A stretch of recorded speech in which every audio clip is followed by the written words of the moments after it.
중국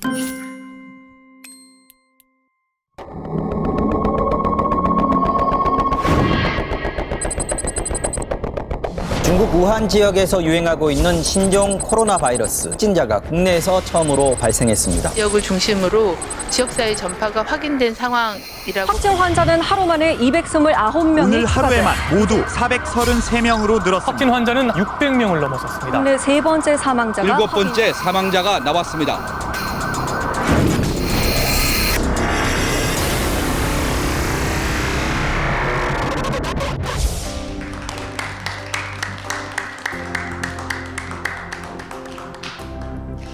주머니병을 아시나요? 정식 병명은 만성 바이러스성 주머니병입니다. 주요 증상으로는 손을 주머니에 딱 넣고 삐딱하게 보면서 흉을 보거나 아니면 모든 걸 평론가처럼 바라보게 된다고 합니다. 치료 방법 의외로 간단합니다. 이 주머니에서 손을 그냥 빼면 됩니다. 주머니에서 손을 빼고 나니까 의외로 할 수 있는 일들이 많아진다면서 빠른 치유 속도를 보인다고 해요. 이 코로나19가 유행하면서 주머니 병도 함께 유행하는 건 아닌가 걱정이 됐습니다. 이 위기를 함께 힘을 합쳐서 극복해 나가야 하는데 자꾸만 주머니에 손이 들어가서 삐딱하게 바라보려는 그런 마음이 앞섰거든요. 답답하고 조급한 요즘 하루에서 이틀까지 걸리던 코로나19 진단 시간이 6시간까지 감축될 수 있다는 정보를 저희에게 알려주신 분입니다. 감염내과 전문의 이재갑 교수를 지금 만나봅니다.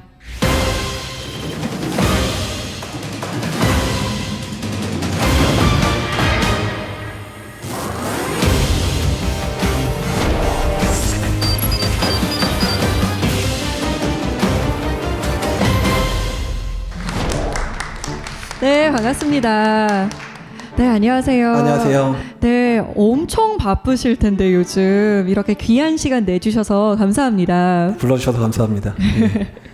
네, 사실 교수님 인터뷰 중에 눈물을 흘리셨던 것이 굉장히 화제가 됐어요. 어떤 마음이셨나요, 그때? 울었으면 안 되는데 하도 많은 분들이 얘기를 해서.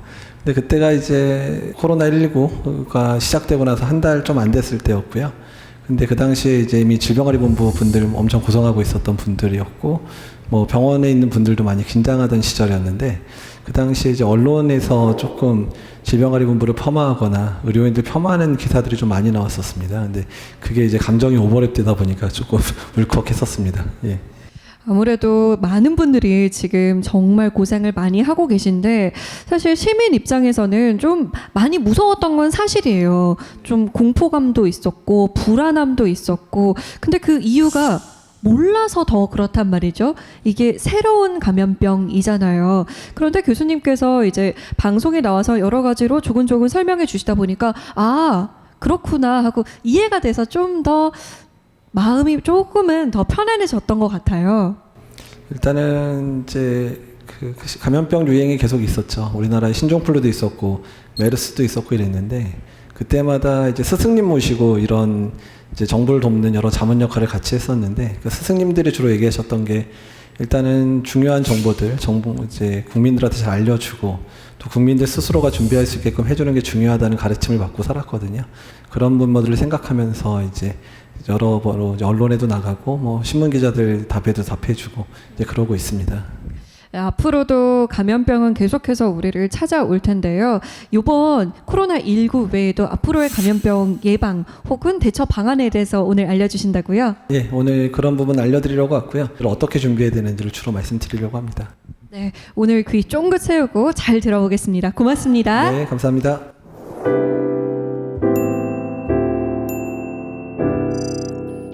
제가 조교수 처음 발령 났을 때 2009년이었거든요. 신종플루가 시작됐었고 또 2015년도에 기억하시는 분들 알겠지만 에볼라 발생했었죠. 서아프리카에. 그때 에볼라 긴급구호대로 이제 파견돼서 실제 에볼라 환자 진료한 경험들이 있고요. 또 에볼라 갔다 와서 이제 3주 동안 시설 격리를 실제로 받아봤습니다. 3주 동안 2달쯤 병원에서 쉬고 있는데 또 연락 와서 메르스 터졌다고 또 즉각 대응팀 하라 그래가지고 또 뛰어다녔고 그래서 제 인생에 이제 감염병 위기는 그거로 끝이라고 생각을 했는데 올해 또 이제 시작이 됐네요. 이제 이름이 우리나라에서는 코로나19로 부르고 있고요. 그다음에 영어 이름은 코비드-19 이렇게 좀 부르고 있고요. 그러면 코로나 바이러스는 무언가에 대해서 궁금하실 텐데, 일단 코로나 바이러스는 동물도 감염이 될 수 있고 사람도 감염이 될 수 있는 바이러스인데요. 사실 동물 속에 훨씬 많은 코로나 바이러스들이 있습니다. 근데 그 중에서 일부가 사람한테 넘어와서 사람에게 감염되는 형태로 아마 바뀌었을 거라고 저희가 생각을 하고 있는데, 그러면 사람한테 감염되는 게 현재 몇 개가 있냐면 이번에 새로운 코로나19까지 합쳐서 총 7가지 종류가 있습니다. 그렇다 그러면 코로나 바이러스 안에 있는 바이러스들 한번 설명을 좀 드려보면, 우리가 일반적으로 사람한테 아주 전통적으로 감염시키는 바이러스가 4가지가 있거든요. 주로 뭐 감기처럼 지나가는 거고, 가끔 이제 노인분들 정도만 폐렴으로 좀 입원할 정도가 되는 그런 코로나 바이러스가 유행을 하고 있고요. 그 다음 잘 아시는 메르스도 코로나 바이러스였고, 그 다음에 이거는 사스. 그렇다 그러면 코로나19가 이제 하나가 새로 추가가 됐고요. 전자현미경 사진을 보게 되면 이렇게 바이러스 몸체가 있고 주변부에 스파이크라 그래가지고 주변부에 둘러져 있잖아요. 그래서 그거를 보통 코로나라고 표현하는데, 그러니까 태양을 봤을 때 태양 주변에 반짝거리는 거를 표현에 따라서 코로나라고 생각하는 분들도 있고, 아니면 크라운이란 단어에서 온 단어다, 그러니까 왕관처럼 보인다 그래서 하는 단어라고 설명하는 분들도 있어서, 코로나 바이러스는 전자현미경으로 보면 왕관을 쓴 모습 또는 태양이 반짝거리는 모습, 이렇게 이제 보통 표현을 합니다. 그 다음에 VI는 바이러스에서 왔고요. 그 다음에 D는 디지즈, 질병 이란 뜻이고, 그 다음에 19는 이제 2019년에 처음 발견된 바이러스다. 그래서 코비드-19는 WHO에서 이제 처음으로 이제 이름을 결정을 한 이름인데, 이제 이거는 이제 질병 이름이죠. 코로나 바이러스 감염증 2019 이렇게 되는 거고, 그러면 이 바이러스, 이 코비드-19을 일으키는 바이러스 이름은 아직 논쟁이 많습니다. 그러니까 이제 여러 학자들 사이에서 사스랑 유사하다는 얘기를 좀 들으신 적 있으시죠? 그래서 아예 뭐 사스 코로나 바이러스 2, 그러니까 사스가 이제 1이었으면 이건 2다. 사스 코로나 바이러스 2라고 이제 불릴 수도 있다라는 부분들 얘기가 나오고 있고, 어떻든 이 바이러스 모두 다 아시겠지만 중국 우한에서 처음 환자들이 발생을 했는데,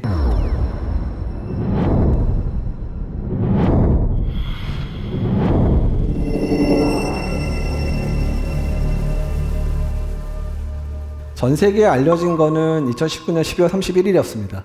그 당시에 중국이 얘기하기는 12월 중순에 한 병원에 원인 불명의 폐렴 환자가 20-30명이 입원했다. 그래서 그것들을 조사를 하다 보니까 그게 계속 확산되더라. 그래서 그게 12월 31일 날 발표가 됐거든요. 근데 저희가 조금 속았다고 느낌이 드는 이유는 뭐냐면, 그 이후에 이제 그 초기 환자 한 40명에 대한 논문이 발표가 됐는데, 그 논문 내용을 보니까 첫 번째 환자가 언제 입원했냐면 12월 1일 날 입원했습니다. 그러니까 이미 그 전에 환자가 좀 있었겠다가 중증 환자가 입원을 시작했을 거니까, 그러니까 12월 30일 날 발표할 때 뭐 12월 중순이라고 얘기한 것 자체도 약간 좀 몰랐던 건지 아니면 뭐 파악을 못한 건지 모르겠지만 그것도 좀 황당했었고, 두 번째는 그 논문을 보게 되면 그때 41명의 자료였는데 20명 정도는 그냥 우리가 보통 처음에 얘기 들었던 화난 수산물 시장에서 발생했다고 써 있는데, 그 17명 정도의 환자는 화난 수산물 시장에서 온 환자가 아니라고 써 있었어요. 그러니까 그 논문만 보더라도 초기부터 시장에서만 환자가 발생한 게 아니라 이미 그 병원에 입원하신 분들만 보더라도 우한 안에서 이미 좀 어느 정도 환자가 발생했다는 사실들이 이제 드러났거든요. 그래서 다들 중국 정부가 12월 31일 날 발표한 내용과 1월 중순 넘어서 발표된 논문의 차이를 보면서, 아, 중국 정부가 우리한테 좀 많은 걸 알려주지 않았구나.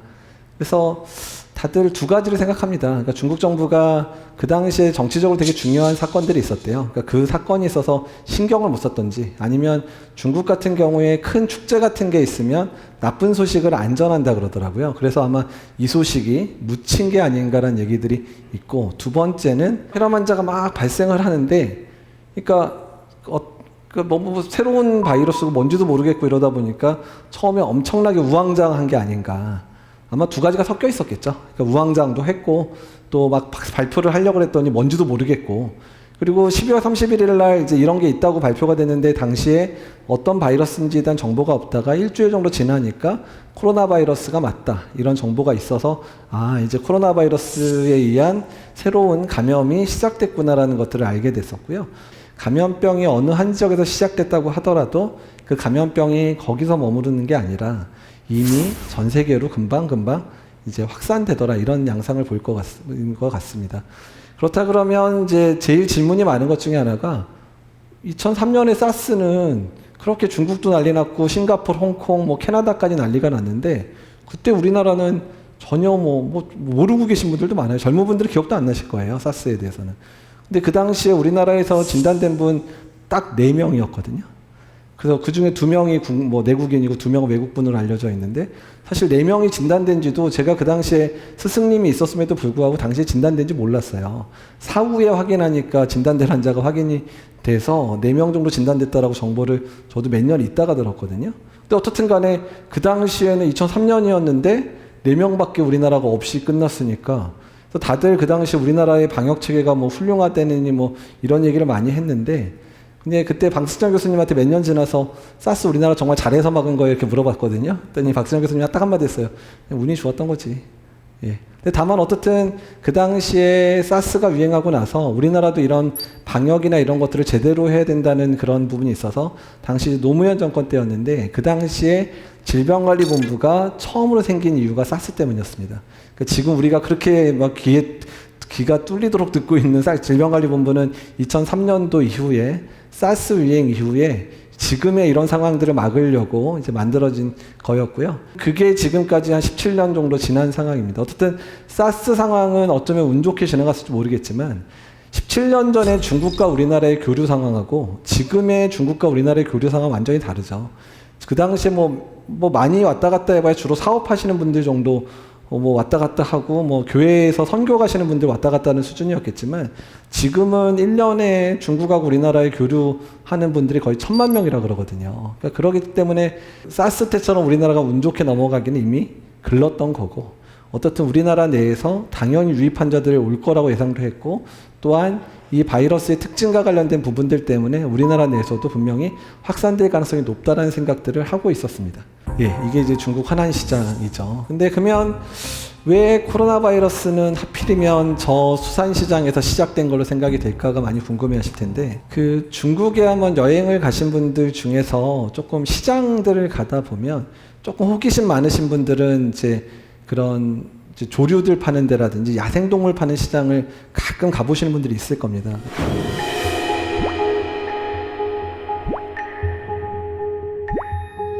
신종 코로나의 발원지 중국 우한의 수산물 시장이라고 알려져 있죠. 이곳에선 코로나 바이러스의 숙주인 닭쥐 등의 야생동물들이 식용으로 거래되고 있었는데요. 코로나 확산을 막기 위해 야생동물 거래가 금지됐지만 최근에도 중국에서는 위챗 메신저를 통해서 야생동물을 유통한 업자가 붙잡혔는데요.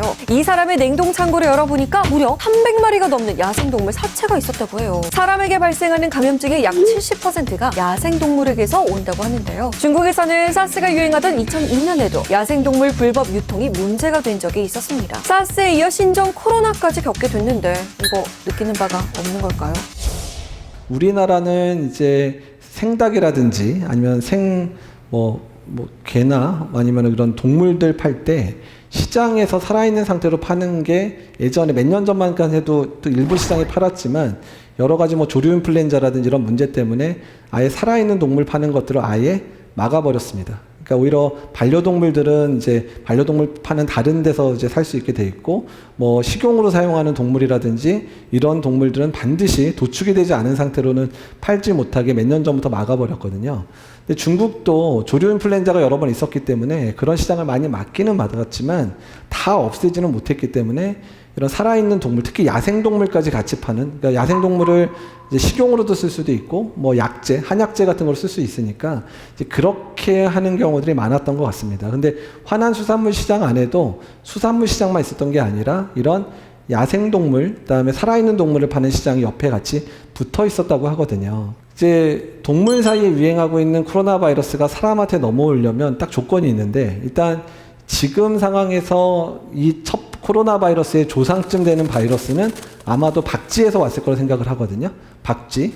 근데 뭐 박쥐 뭐 중국 사람 그렇게 박쥐 많이 안 먹는다 그러더라고요. 그러니까 박쥐를 먹어서 어떤 바이러스가 우리한테 넘어온 거라 생각은 안 들고, 근데 박쥐가 있고, 그러니까 중간에 반드시 사람과 유사한 동물이 중간에 껴 있고, 거기서 사람한테 이제 감염될 수 있는 조건들을 어느 정도 갖추고 있다가, 그러다가 사람하고 접촉이 많아지면 사람한테 적응해서 사람 감염이 시작되는 거거든요. 그래서 그 중간 동물이 뭔지에 대해서 지금 연구를 많이 하고 있는데, 중국 연구에 의하면 뭐 뱀이라 하시는 분도 있고, 어떤 분은 천상갑, 저도 이번에 천상갑이라는 동물 처음 들었는데, 천상갑, 그러니까 개미알이랑 비슷하게 생겼는데 개미알이랑은 또 다른 거래요.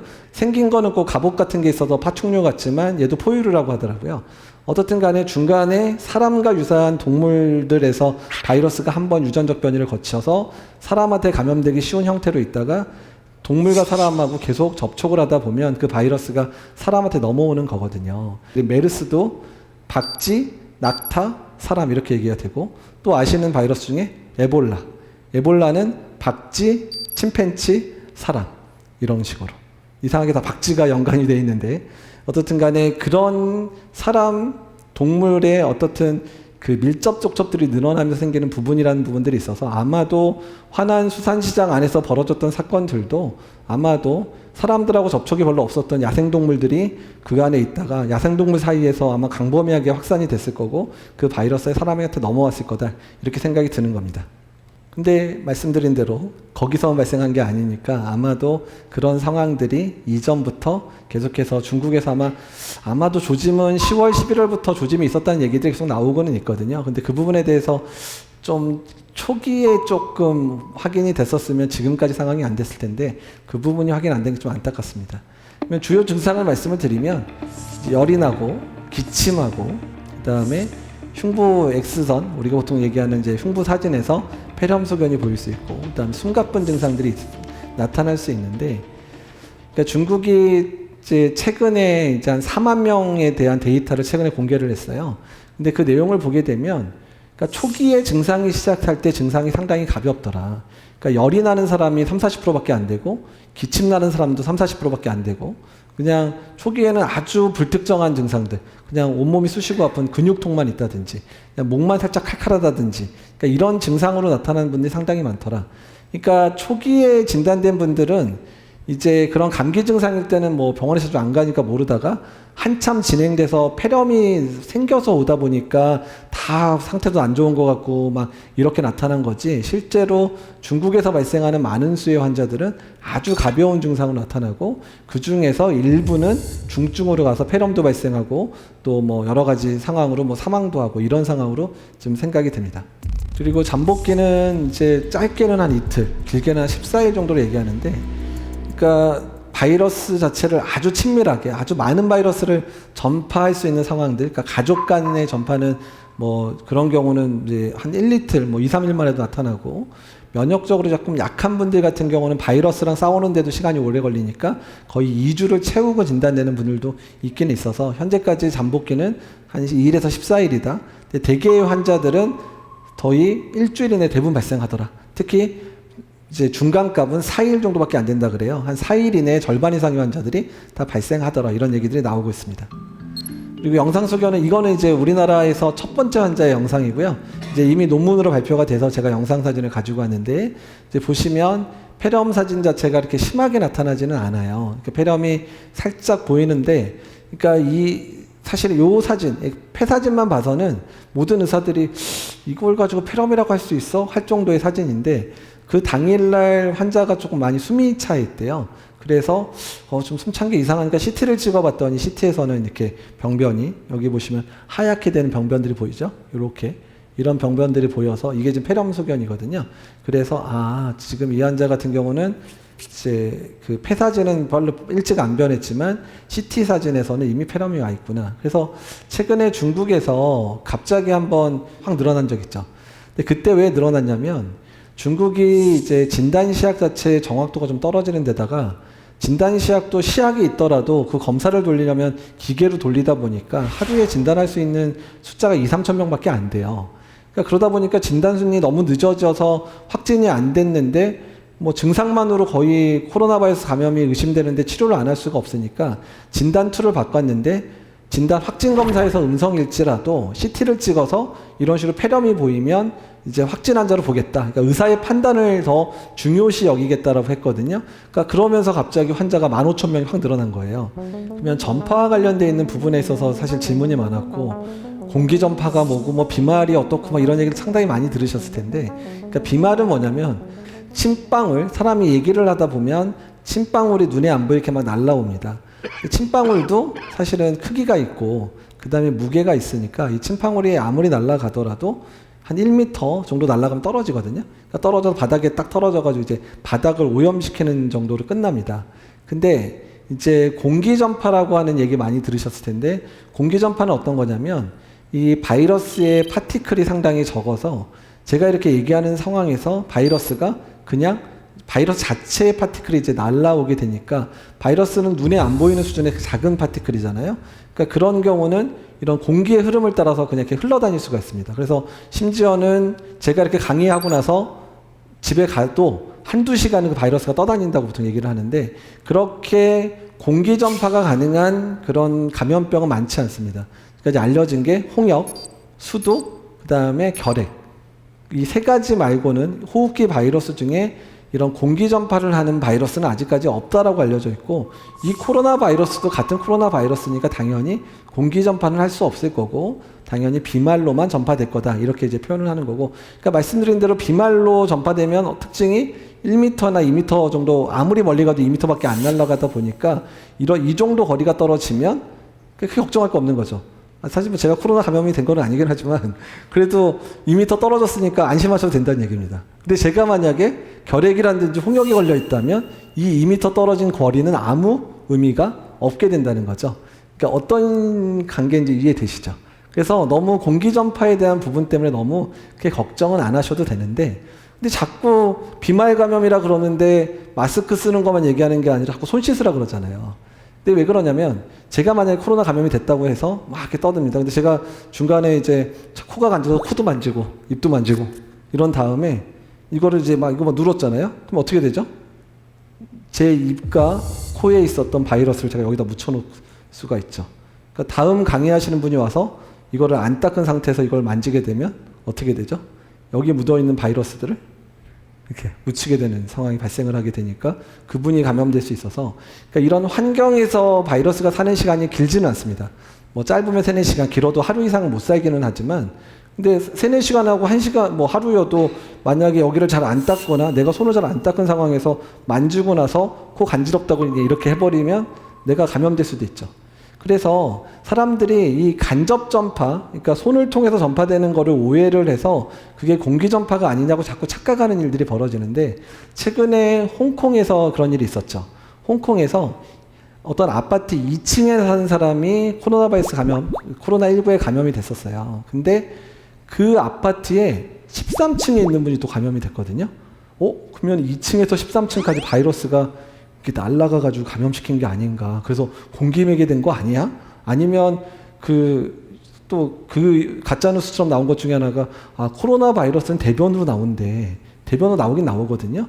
그러면 대변에서 물을 내릴 때 뚜껑을 안 달아서 비말처럼 이렇게 확 올라온 게, 원래 아파트 간에 이렇게 담배 피면 연기 이렇게 올라오잖아요. 그러니까 그 통로를 타고 2층에서 13층까지. 그래서 상상력이 너무 뛰어나신 것 같은데, 그럴 경우보다 또 뭐가 더 많겠어요? 2층 환자분이 코로나 바이러스 감염된 상태에서 엘리베이터를 타고 다니고 이러면서 같이 탔을 수도 있겠죠? 엘리베이터에 손잡이 같은 데 만졌거나 그 사람이 기침이 심해서 아무도 없다고 생각되니까 그냥 손잡이 같은 데 애취 해가지고 그냥 기침을 하면 거기에 바이러스가 묻어있는데, 하필이면 13층 분이 바로 타서 만져서 이렇게 됐을 가능성도 배제를 못하는 상황이거든요. 그래서 손을 잘 닦으라고, 그러니까 공공장소를 가거나 뭐 PC방 같은 데서 남의 마우스를 만지거나 이런 상황에서 반드시 손을 잘 닦으라고. 돈도 남의 돈을 제가 받는 경우가 많잖아요. 그래서 돈을 받아서 너무 좋아하시면 말고, 돈 받고 지갑에 잘 넣으시고 나서 손을 잘 닦으셔야 되는 부분도 중요합니다. 거기에 누가 인플루엔자 바이러스를 묻혀서 보낼 수도 있는 거고, 노로바이러스를 묻혀서 보낼 수도 있잖아요. 그래서 비말 감염은 비말로만 전파해서 호흡기로만 들어가는 게 아니라 내 손을 타고도 온 거고요. 그 다음에 가끔 눈만 쳐다보도 감염되는 거 아니냐 이런 얘기를 많이 하시는데, 그게 왜 그런 오해가 생겼냐면, 결막, 우리가 눈 안구 있잖아요. 안구는 눈물 흘리시면 눈물이 눈에서만 흘리는 게 아니라 자꾸 코가 이렇게 막 흘러나오잖아요. 그 이유가 뭐냐면 우리가 눈물샘이라 그래서 눈물은 꼭 코를 통해서 이렇게 흘러내려오게 돼 있거든요. 그러니까 우리가 바이러스를 손에 묻힌 상태에서 눈을 이렇게 비벼버리면 눈 안에다가 바이러스가 들어가죠. 그러다가 눈물샘을 통해서 코로 넘어오고 코로 넘어온 게 호흡기로 들어가는 거니까 결막으로 들어가는 것도 결론적으로는 뭐죠? 손을 통해서 호흡기로 들어가는 것과 같은 상황이에요. 그래서 눈으로 감염된다? 거짓말은 아니지만 눈만 째려본다고 감염되는 거는 아니다. 이렇게 생각하시면 될 것 같습니다. 그래서 지역사회 전파가 발생 가능한 거는 그러니까 우리가 이제 비말로 막 떠들고 다니면서 바이러스가 나오다 보니까 그 바이러스에 감염되는 것도 나오고 손으로도 감염되고 이러니까 지역사회 전파가 잘 되겠죠. 이제 점염력은 기초재생산 지수라고 표현하는데 그냥 쉽게 설명하면 제가 만약에 이제 코로나 바이러스에 감염됐을 때 제가 감염돼서 몇 명을 전파시키는지를 카운트한 겁니다. 그래서 그거를 평균을 낸 거거든요. 그러니까 만약에 제가 한 3명쯤 나타내고 제가 감염시킨 3분이 한두 명을 감염시켜주고 이러면 그거를 전체를 통계를 내면 평균적으로 신종 코로나 바이러스, 우리가 얘기하는 코로나19는 한 명 감염됐을 때 몇 명을 감염되는구나 이렇게 이제 통계가 나오는 건데 그러면 볼까요? 그러면 지금까지 나온 통계를 보게 되면 이제 메르스가 그렇게 난리를 치고 막 뭐 대단한 바이러스라고 생각을 했는데 몇 명 감염시켰다고 돼 있죠? 0.4에서 0.9명. 별거 아닌 것처럼 보이죠. 근데 메르스는 좀 이상한 바이러스였던 게 지역사회 내에서는 거의 전파를 못 시켜요. 그러니까 우리나라에서 186명 발생했는데 지역사회 전파 사례는 딱 한 명 있었어요. 어떤 사이였냐면 부부간에. 남편이 먼저 걸렸는데 사모님이 열심히 간호를 하다 보니까 너무 간호를 열심히 하시는 사이에서 감염된 사례 딱 한 사례 말고는 이제 지역사회 전파가 우리나라에 전혀 없었거든요. 그래서 메르스는 지역사회에서는 전혀 힘을 못 쓰는 바이러스고 오로지 어디서? 병원에만 들어가면 한 명이 80명도 감염시킬 수 있고 한 명이 30명도 감염시킬 수 있고 이런 바이러스의 특징을 보여서 메르스는 병원에서 강한 바이러스 이렇게 표현을 합니다. 그러니까 그래서 메르스 때 지역사회에 막 학교가 휴교하고 막 난리를 쳤을 때 모든 감염병 전문가가 다 병원에서 발생하는데 왜 학교를 쉴까 이런 얘기를 했었습니다. 근데 코로나19는 지금 현재 병원에서도 지금 환자가 나오죠. 그러니까 사람이 많이 있는 데라든지 사람 간 전파도 가능한 바이러스여서 현재 한 명이 감염되면 적게는 1.4명, 많게는 3.3명을 감염시키더라. 최근 나온 건 더 높은 3.7명도 감염시킬 수 있다고 그러거든요. 그러니까 한 명이 감염돼서 퍼뜨리기 시작하면 3, 4명은 감염시킬 수 있다. 이런 얘기가 나오는 거고 가장 무서운 게 홍역인데요. 몇 명으로 돼 있죠? 15명에서 20명. 근데 홍역은 왜 그럴까요? 아까 잠깐 설명드렸죠. 공기 전파 가능해요. 그러니까 이 정도 떨어져 있더라도 여기 있는 분 중에 홍역 예방접종 안 했거나 홍역에 안 걸렸던 분들은 제가 만약에 홍역에 걸렸었으면 여기서 그분들 다 걸리는 거고요. 아까도 얘기했죠? 얼마까지? 제가 여기서 강의 끝나고 가도 2시간까지 바이러스 날아다니면서 감염을 시킬 수 있는 그런 무서운 바이러스여서 그러면 홍역에 비해서는 코로나19는 아주 무섭지는 않지만 그래도 지역사회에서 아주 용이하게 전파되는 바이러스다. 그러면 우리가 몸소 체험했던 신종플루는 몇 명으로 나오죠? 1.4, 1.6? 설마 이런 생각이 들죠. 근데 이 1.4에서 1.6은 그러니까 자연적인 그런 감염 형태를 본 게 아니고 신종플루 같은 경우는 다행이었던 건 뭐냐면 타미플루 같은 치료제가 있었죠. 그리고 백신이 있었잖아요. 만약에 신종플루가 백신이나 치료제가 없었으면 거의 코로나19 정도 수준 됐을 거다. 3명에서 4명 정도 전파될 거다라고 생각은 하고 있습니다. 그러니까 지금 상황에 저희가 좀 두려워하고 어려워하는 이유는 뭐냐면 신종플루도 지역사회 감염이 주도인 거였지만 신종플루는 치료제도 있고 백신도 있었으니까 그 한결 좀 그래도 안심이 되는 상황인데 지금 코로나19는 치료제라고 하는 것도 그냥 딱 타미플루처럼 인플루엔자는 타미플루 이런 특효약이 아니라 여러 연구를 통해서 이거 좀 효과가 좀 있을 것 같다 정도의 약자밖에 없다 보니까 우리가 느끼는 심리적인 압박이 좀 크다는 겁니다. 한때 무증상 전파에 대한 얘기들이 상당히 많았고 이게 독일에서 처음 확인이 됐는데 이게 논문 발표되고 나서 정말 일주일 동안 내내 전화를 받았습니다. 무증상 전파 돼요? 돼요? 아니 뭐 가능은 할 수 있지만 그렇게 많이 전파는 안 돼요. 이렇게 답을 했는데 근데 사실은 논문이 잘못됐다라고 추후에 밝혀졌는데 그 무증상이라고 여겼던 분이 목도 좀 안 좋고 좀 근육통이 있어서 타이레놀 먹은 게 확인이 됐어요. 추후에. 그래서 이 논문은 아마 철회되거나 아마 문제 있는 논문으로 이제 끝날 것 같아서 일단 무증상 전파는 불가능한 건 아닙니다. 가능은 한데 다만 무증상 전파기에는 바이러스의 그런 양이 적다 보니까 상당히 적게 나타나는 부분이고 다만 이 코로나 바이러스는 무증상기였다가 증상이 발현되는 초기에 아주 전파가 용이하게 되더라. 그러니까 아주 가벼운 증상을 가지고 여러 명을 감염시킬 수 있는 바이러스인 거는 맞기는 맞습니다. 그래서 치명률을 이제 보여드리면 이제 사망률 보여드리면 다들 되게 이제 겁나잖아요. 사스 뭐 9%에서 10% 얘기 나왔고 메르스는 전 세계를 따지면 한 38% 됩니다. 근데 우리나라에서 한 21%. 그러니까 우리나라가 그만큼 또 중환자 치료를 잘한다는 얘기기도 하지만 그래도 그렇게 열심히 해도 20%는 사망을 했었고요.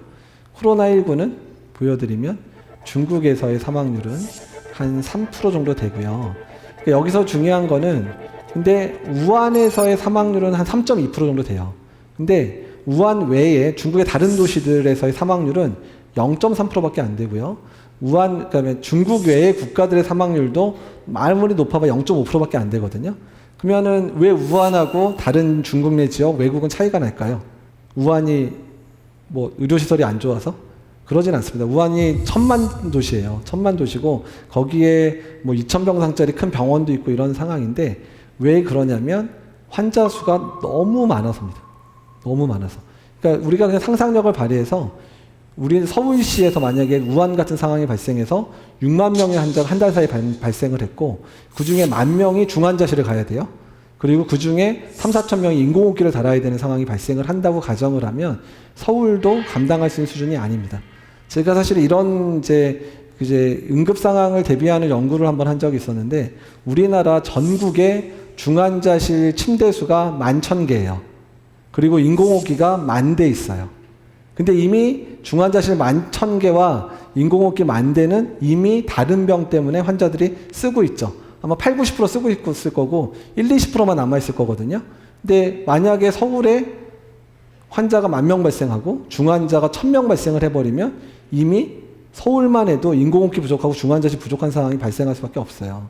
그러니까 중국 안의 우한 상황은 이미 너무 많은 환자가 발생하고 중환이 발생해서 환자들을 치료를 제대로 할 수 있는 상황을 벗어났기 때문에 그래서 사망률이 높은 거고 그 외의 지역들은 그래도 아직까지 환자가 많지 않다 보니까 어느 정도 치료를 제대로 할 수 있어서 사망률이 낮은 거로 보입니다. 그러면 우리나라도 그럼 어떻게 조심해야 될까요?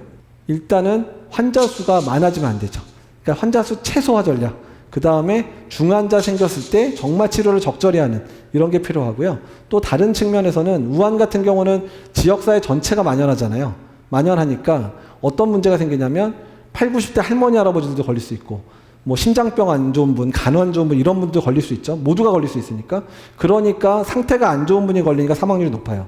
보시면 한쪽은 하얗게 변한 게 폐렴이거든요. 저 정도 폐렴이면 중환자실 갈 정도가 되거든요. 이쪽 보면 그래도 많이 좋은 분들이 있어서 그러니까 똑같은 병이라도 어떤 사람은 저렇게 심하게 오고 어떤 사람은 아주 가볍게 올 수 있는 그런 병이라는 걸 보여주는 겁니다.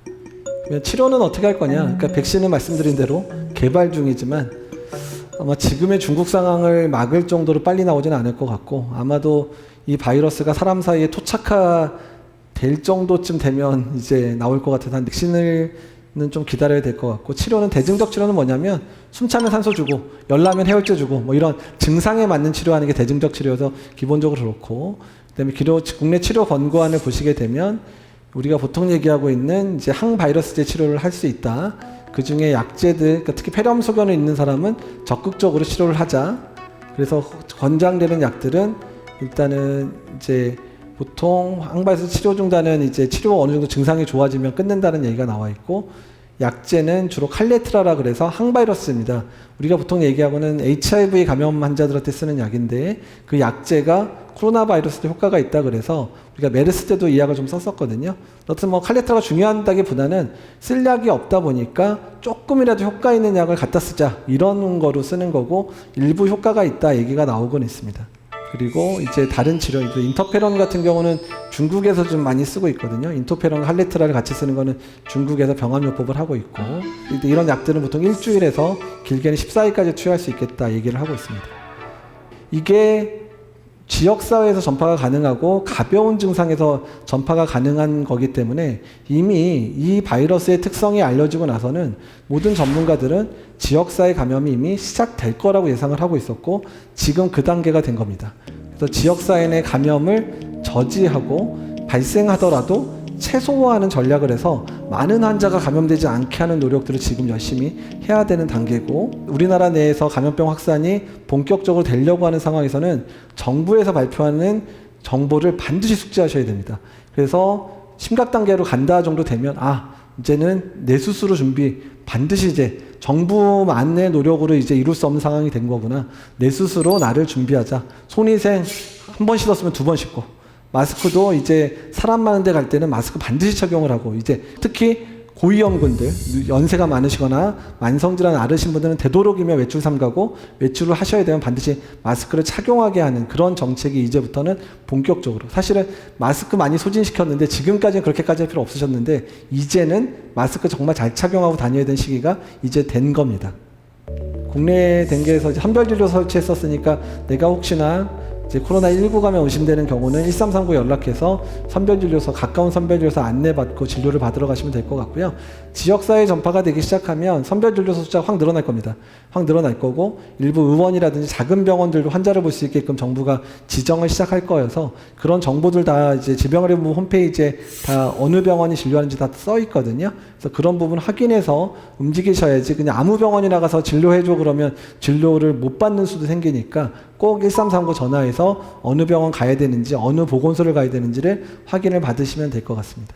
어떻든 현재까지 이제 진단까지는 이제 6시간까지 많이 단축은 됐는데, 다만 이제 검사 숫자가 확 늘어날 수가 있기 때문에 조금 이제 병원 내 여러 가지 절차 때문에 조금 시간이 길어질 수 있어서 어떤 병원마다 짧게는 6시간, 길게는 하루 정도 지금 결과 통보 시간이 걸리니까 그 부분들은 검사 결과 언제 나오는지 꼭 체크를 하시고 하시면 될 것 같습니다.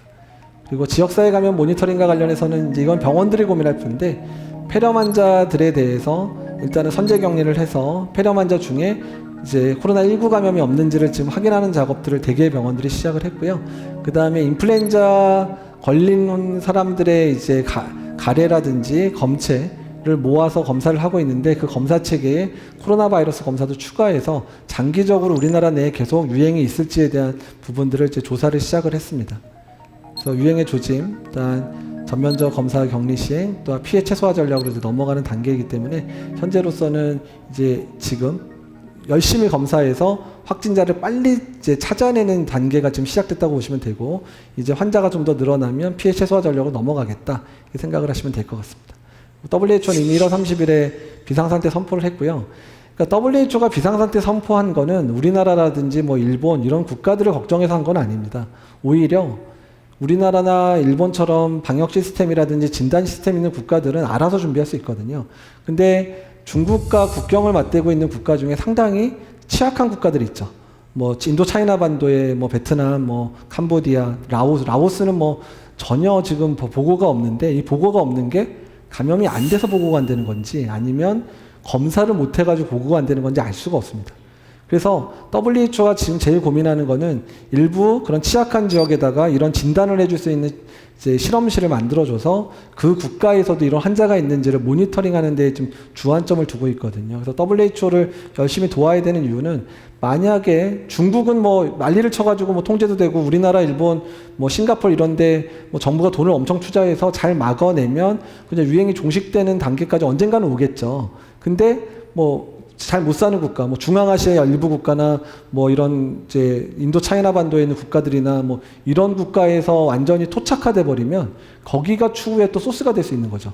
거기서 또 여행 갔다 온 분들이 국내에 또 감염돼서 들어올 수 있는 상황들이 발생을 하기 때문에 취약한 국가들에 대해서 WHO가 충분하게 지원을 해줘야 되기 때문에, 사실 우리나라가 지금 우리나라 코도 석자, 제 코가 석자기 때문에 도와줄 방법이 별로 없지만 일부는 WHO나 이런 데 자금을 좀 동원해서 그런 국가들을 예방을 하는 게 앞으로 우리나라의 안전을 위해서도 중요하기 때문에 그런 부분도 고려할 필요가 있습니다.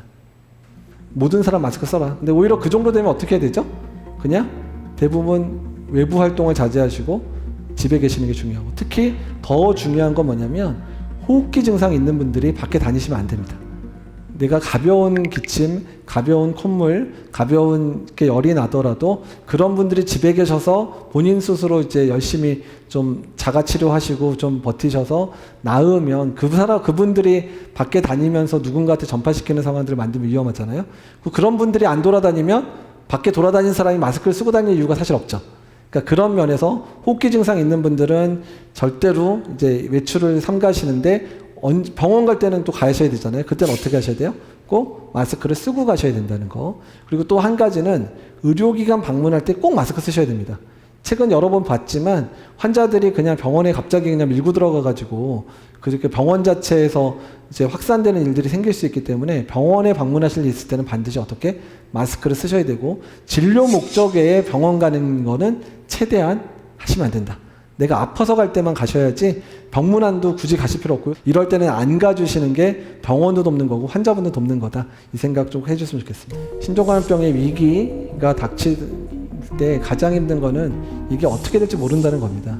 저희가 2, 3주 전부터 이런 상황을 예측은 했어요. 언젠간 오겠지. 근데 솔직히 말씀드리면 저희 입장 전문가들은 한두 주는 좀 늦게 시작할 줄 알았어요. 1, 2주는 좀 더 늦게 발생할 거로 생각했는데 이 코로나 바이러스는 어떻든 우리가 생각한 것보다 한 주씩은 빨라요. 아차, 또 얘가 빨랐구나. 계속 이런 상황이라 그만큼 예측이 힘든 바이러스라는 거고요. 두 번째는 초기 정보의 교류에 제한이 있어서 이 바이러스가 얼마나 전파를 잘 시키는 건지, 얼마나 많은 사람이 위험한 건지 이런 부분이 정보가 없다 보니까 정말 머리가 너무 아팠거든요. 너무 머리가 아프고 그 정보도 빨리 안 주니까 진단시약 만들 때도 중국에서 정보를 줘야지 이 진단시약을 만드는데 정보가 늦다 보니까 없는 날, 그래서 거의 진단시약 만드는 팀하고 전화통화를 하면 지금까지 계속 밤새고 있어요. 지금까지 계속. 현 상황에서 우리나라의 대응 단계는 일단은 지역사회 전파 상황을 최대한 틀어막아야 된다. 그리고 환자 발생 수를 최대한 줄여야 된다. 이런 상황이고, 일단은 그렇게 노력하더라도 어쩔 수 없이 이거는 지역사회 전파를 되게 잘할 수 있는 바이러스여서 어느 정도는 확산이 될 거다. 그러니까 그런 확산이 되는 상황에서는 개인적인 위생의 노력들이 정말 중요하더라. 그래서 재밌는 사실 하나 말씀드리면 이번에 이제 코로나19가 유행을 시작을 하면서 황당한 사건이 벌어진 게 있는데 인플루엔자 유행이 갑자기 끝났어요. 인플루엔자가 원래 2, 3주 더 갔어야 되거든요. 근데 코로나19가 딱 터진 다음에 사람들이 손을 엄청 열심히 닦고 그 다음에 마스크도 열심히 쓰다 보니까 그냥 인플루엔자가 갑자기 확 수그러들었어요. 그만큼이나 손위생이 그만큼 중요하다는 거를 인플루엔자 유행까지 잡았구나라고 할 정도로 손위생이 중요한 거, 마스크 쓰는 게 중요하다는 걸 이미 보여준 상황이라 앞으로 계속 손위생, 앞에 있는 분 계속 손을 닦으시는데 예, 꼭 손 열심히 닦으시고 앞으로 무슨 일이 일어날 것인가, 예, 저도 잘 알고 싶은데 모르지만 그렇지만 전문가들, 특히 우리나라의 질병관리본부에 있는 전문가들이나 민간 전문가들이 사실 불철주야 지금 노력을 하고 있습니다. 그래서 어떻게 하면 국민이 안전한 삶을 살 것인가에 대해 노력을 하고 있고요. 그래서 제가 지금 들어가 있는 카톡방이 한 30개쯤 됩니다. 거기서 수많은 아이디어들이 나오고 수많은 정책들이 만들어지고 또 만들어진 정책들을 계속 질병관리본부에 제시하고 질병관리본부는 그거를 어떻게 시행할까 고민해서 시행을 하고 있고 이런 단계들이 거치고 있으니까 일단 정부랑 그다음에 이제 그 의료진들을 믿어주셨으면 좋겠고요. 어쨌든 계속 당부드리는 거는 여기 계신 분들 뿐만 아니라 이 방송을 듣는 분들 스스로가 같이 노력을 해주시면 조금은 어려울 거야. 아마 앞으로 한 달은 상당히 어려운 기간 지낼 거거든요. 그러더라도 언젠가는 이 문분이 이 코로나19도 우리가 생각할 때 큰 문제가 아니었겠구나, 좀 힘들게 한번 거쳤구나 정도로 끝날 수 있지 않을까 생각합니다. 예, 이거로 강의를 마치겠습니다.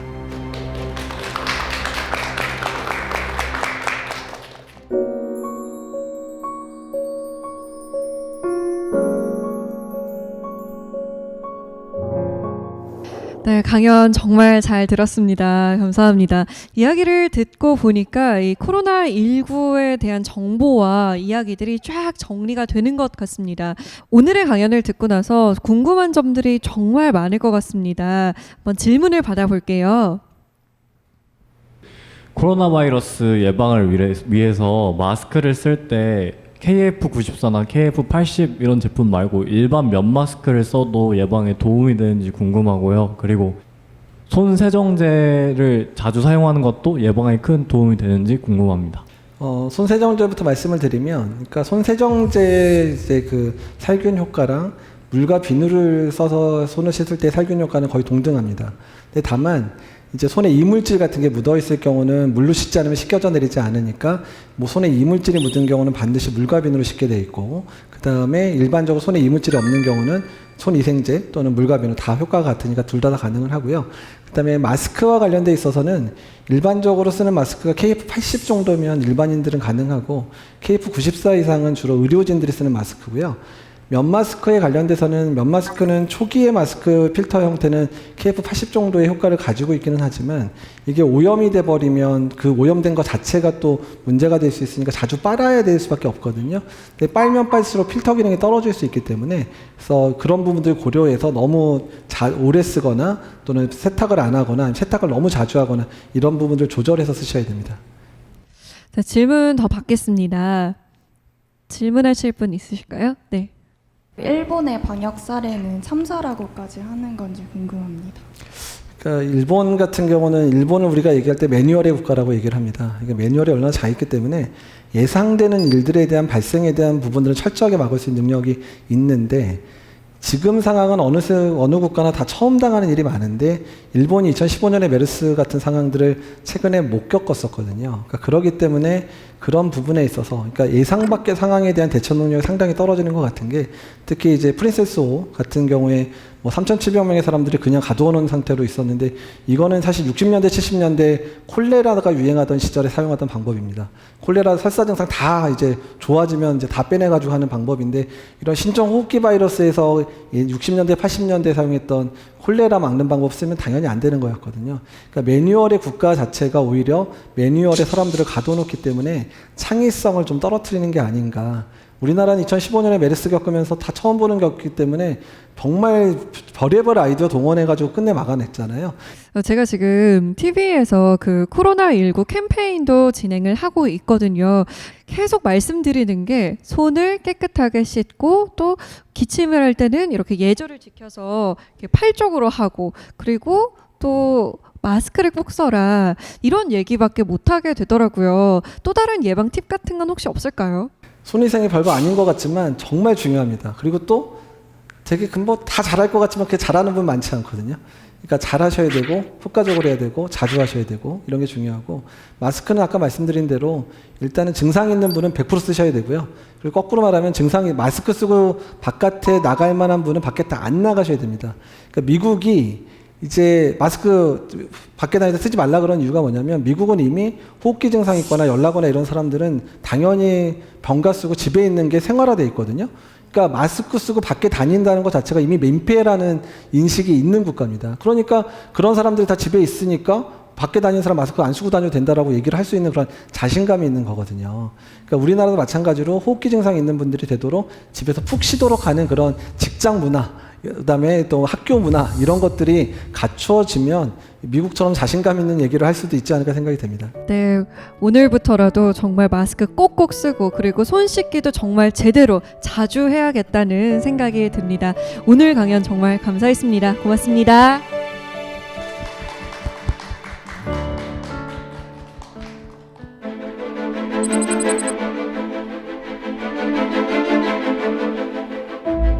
사람의 염색체 하나하나에는 수십 내지 수백 개의 유전 인자가 있는데, 그중 단 하나가 한 사람의 생애를 바꿔놓을 수 있다고 합니다. 그만큼 사람이란 불가사의한 존재라는 의미겠죠. 우리의 염색체 중에 또 어떤 부분이 힘을 내어서 오늘의 위기를 극복하고 또 새로운 내일을 만들어낼지 가만히 한번 지켜봐야겠습니다. 사색의 공동체 스미다, 다음 시간에 찾아오겠습니다. 고맙습니다. 코로나19 모두 함께 대비해야 합니다. 이 바이러스에 감염되면 기침이나 발열 등 호흡기 증상이 동반됩니다. 주요 전파 경로는 감염자가 기침을 할 때 나오는 침과 같은 분비물에 의한 비말 감염입니다. 해당 증상이 의심된다면 직접 의료기관을 찾지 말고 반드시 관할 보건소나 질병관리본부 1339 콜센터로 신고해야 합니다. 또 외출 시 마스크 착용을 의무화하고, 흐르는 물에 30초 이상 손 씻기와 기침 예절 등 개인 위생을 철저히 해야 합니다. 피해를 최소화하기 위해서는 여러분의 관심과 동참이 필요합니다. MBC는 여러분께 신속한 정보를 제공하는 데 앞장서겠습니다.